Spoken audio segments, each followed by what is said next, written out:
Pernah kepikiran gak sih, ada sebuah wilayah yang dulu berani menantang kekuatan kolonial Belanda secara terang-terangan, tapi sekarang namanya malah hilang tak berbekas dari peta modern. Halo semuanya, selamat datang di pembahasan kita kali ini. Hari ini kita bakal membongkar sebuah kisah epik dari catatan sejarah lokal tentang sebuah wilayah yang sempat terlupakan.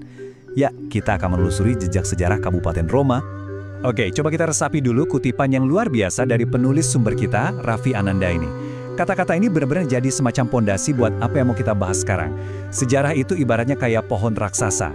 Fakta-faktanya pasti bakal muncul sendiri ke permukaan. Betapapun kerasnya ada pihak yang berusaha mengubur atau menghapus jejaknya di masa lalu. Nah, untuk menelusuri kisah epik ini, kita punya 5 poin utama. Kita akan mulai dari embrio Kabupaten Roma, lalu melihat jejak pengaruh Kiai Syafi'i, berlanjut ke pusat perlawanan Pangeran Diponegoro, masuk ke masa pemerintahan pasca perang, dan terakhir kita lihat gimana siasat penjajah dan akhir dari kabupaten ini. Oke, kita langsung masuk ke bagian pertama, embrio Kabupaten Roma, sebuah wilayah yang lahir dari penggabungan. Ada satu istilah menarik nih, namanya blengketan. Intinya sih ini adalah fusi atau penggabungan. Jadi ceritanya pada tahun 1543, Kabupaten Pucang dan Kabupaten Kaleng itu digabungkan untuk ngebentuk satu entitas baru yang jauh lebih kuat, namanya Kabupaten Roma, dengan ibu kota pertamanya berada di Sidayu. Terus, ada satu cerita yang benar-benar legendaris banget dari masa awal ini.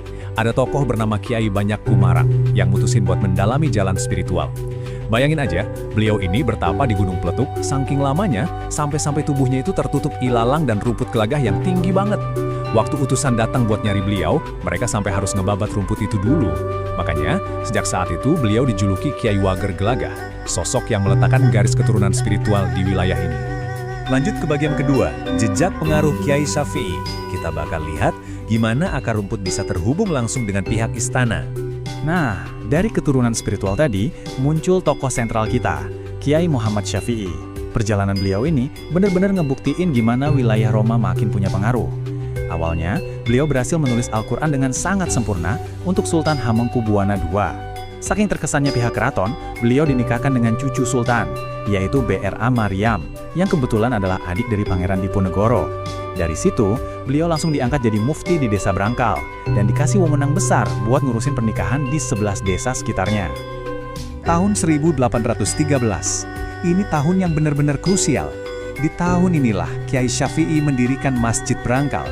Wilayah ini bukan cuma sekedar pusat birokrasi biasa lagi, tapi udah berubah jadi pusat spiritual yang sangat kuat, tepat sebelum badai perang besar melanda tanah Jawa.